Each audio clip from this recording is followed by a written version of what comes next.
Without further ado, I would like to introduce our Senior Grand Warden, Right Worshipful Brother Ken Christopherson. Oh, that way he closes. Fair enough. Okay, I correct myself. I'm going to introduce our District Deputy Grand Master for District Number 7, Right Worshipful Brother William Trowell, will present a paper about social media.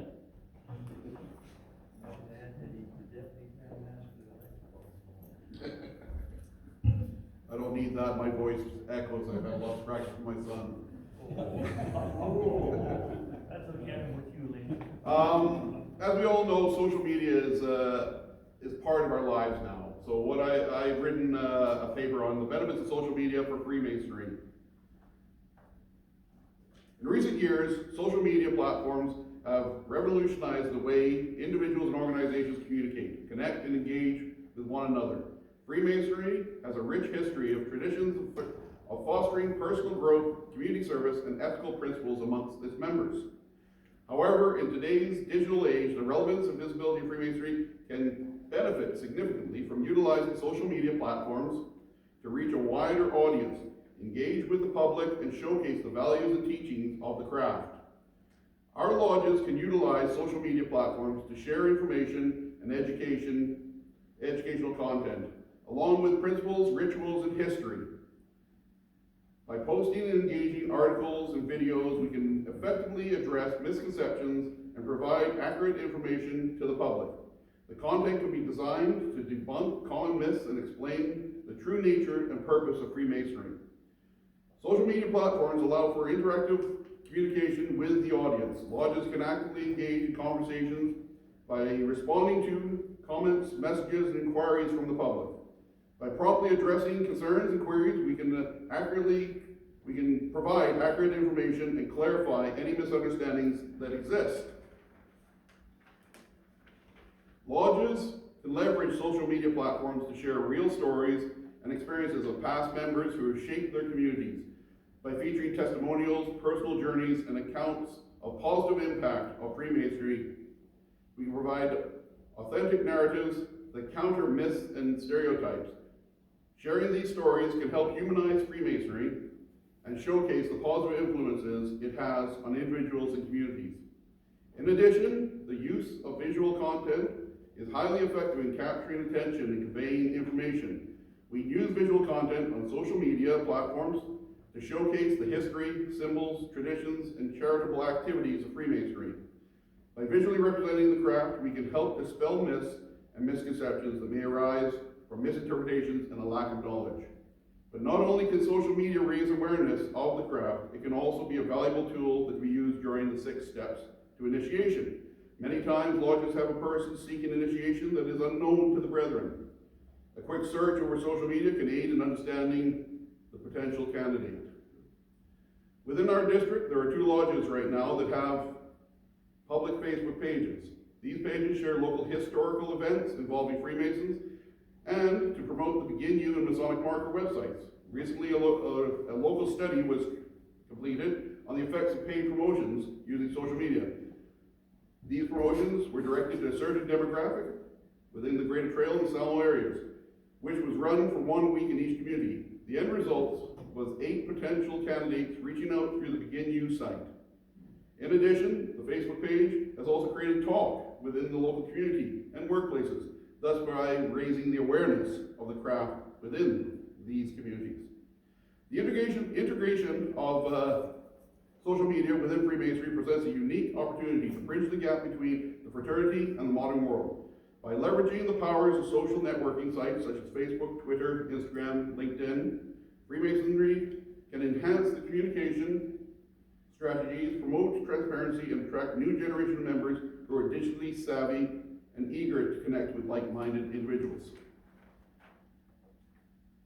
I just want to talk a bit about the study itself. It was run in Trail for 1 week. It cost $35, and it was promoting the Masonic marker site. It got well over 2,500 interactions, mostly on mobile phones.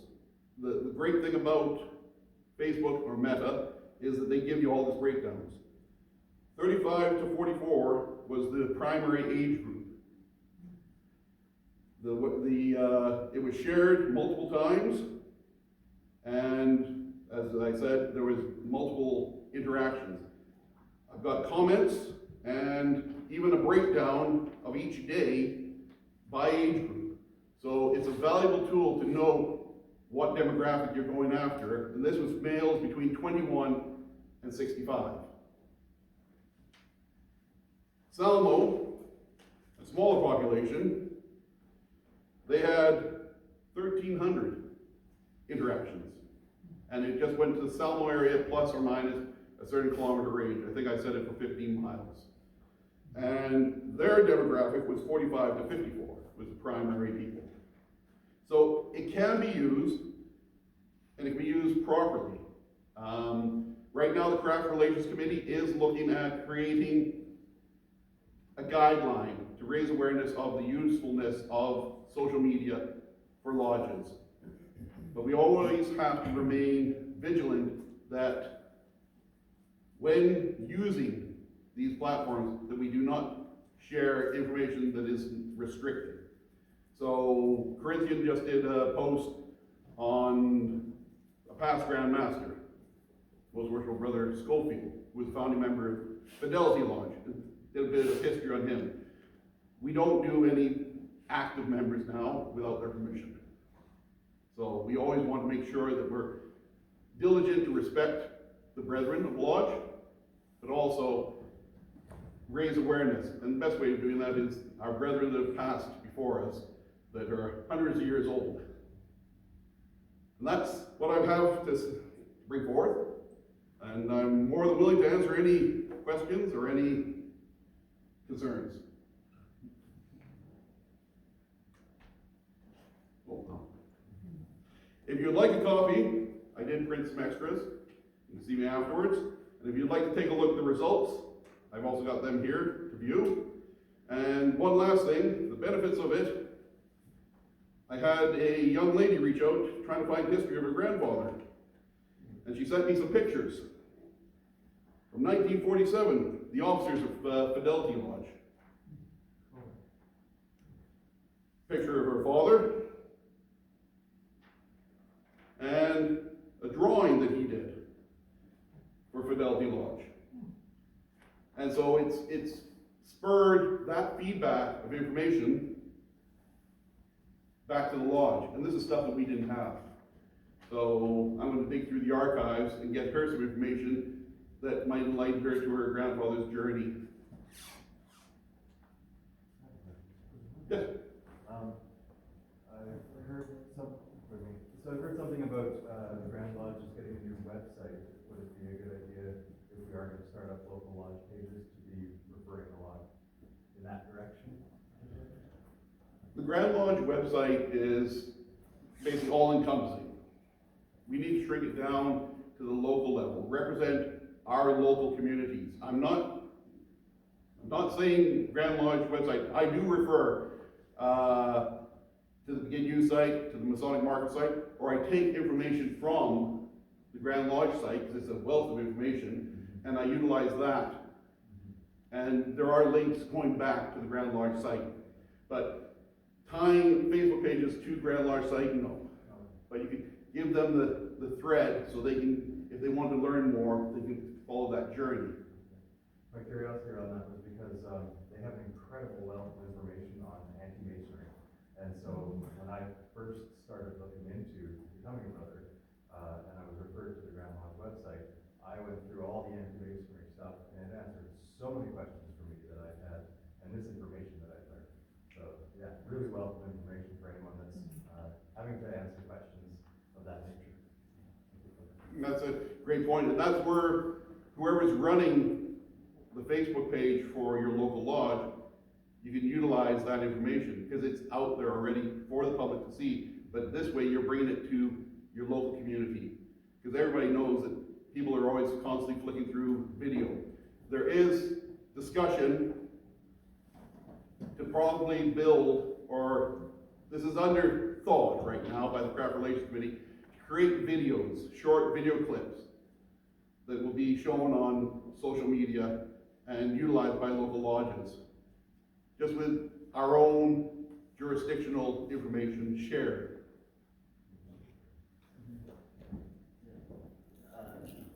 Go ahead. Right, worshipful brother, I was wondering if you have any insight,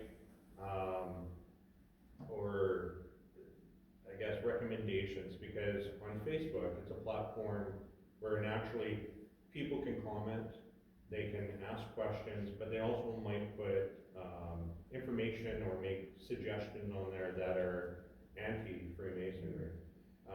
And perhaps some recommendations around how to manage that if a lodge is considering establishing a Facebook page. Thank you. That comes down, that is a great question, and I know that I've seen it with Corinthian, and the simplest way is that you try to redirect them, and that's where you utilize the information that David was talking about, the anti-Masonic site, you direct it there, but if it starts getting bad, proper administration of the site is important. You need somebody watching it, so you can basically hide those comments, delete those comments if they are getting derogatory or of concern.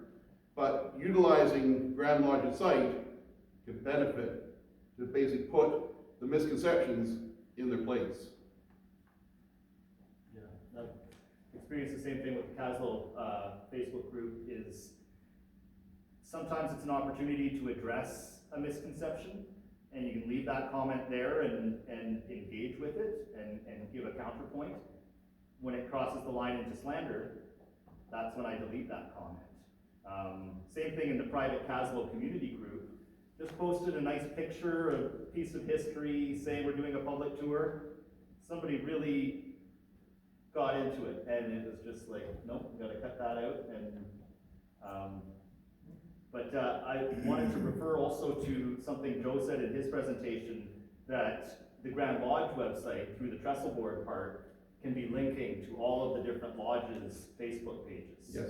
So, I mean, we can certainly promote and link to different things, articles in different Masonic magazines, but the more the Grand Lodge, you know, people in our local area are going to be searching and find those Masonic marker site and then be directed to a way to communicate with us.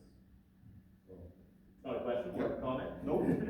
And I know your lodge is one of the key, more active with your Facebook page, and you've done a great job raising awareness. Tyler has done a substantial amount of work with the Facebook page for Caslo, and it shows with the knowledge and with the draw and the interest within the community. Could I just say something, though, if you don't mind? This responding to anti-Masonic posts, be very careful. Don't get drawn into it. The stuff that's on the Grand Lodge website is written by one of our finest Masonic scholars, and he writes it in a way that if this person is out to do in Freemasonry, there's nothing you can do about it. But if they're seriously questioning it, there's the answers. Be very cautious to try to give them the answers on your own. Yes, utilize Grand Lodge as much as possible, or even call Grand Lodge if site's getting out of hand, but basically delete. Thank you very much, brother.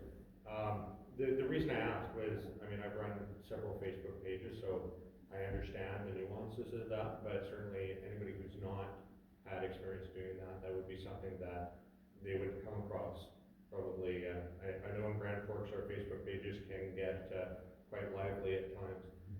But I do want to say that it is refreshing that Grand Lodge is embracing modern communication methods, whether it's through the website or taking a look at social media as a means to communicate the good work that we do. Because you know, that's the way the younger generations are communicating nowadays. There's less use of websites as a go-to spot as much as it is a repository of good information and then you're sort of using social media tools to direct to that information. So thank you very much for that. Very good point, Worshipful Brother, that they are, the websites are just a byproduct. The 30-second video clips they see as they scroll through or scrolling through their feed. Sponsored ads, the way they work is they will hit the demographic and they will send it out for you. So you'll make sure that it will show up on their feed. If you just have a static site and you've got nothing going on, then you're relying on just somebody wandering across your site. So the paid billboard works for Corinthian, it has worked. They put up the sign out front, which was sort of some of around $600, and $35, they've got 5 hits. That sign out front, it's been up for a year and there's been nothing.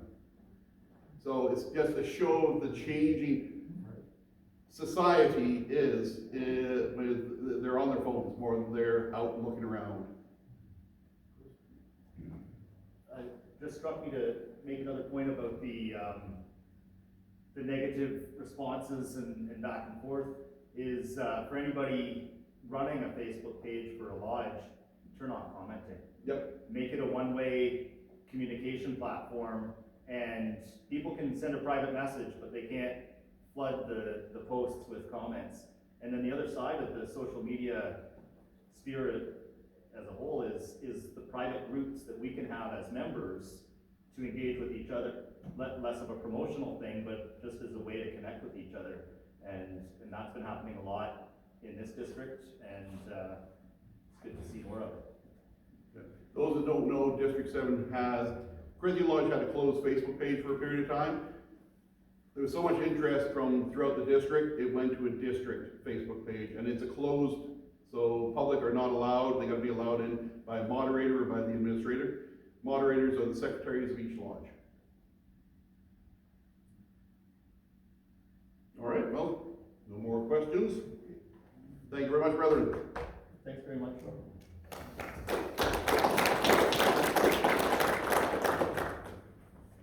I'm gonna suggest, although, that we just stop those recordings and start a new recording before we start.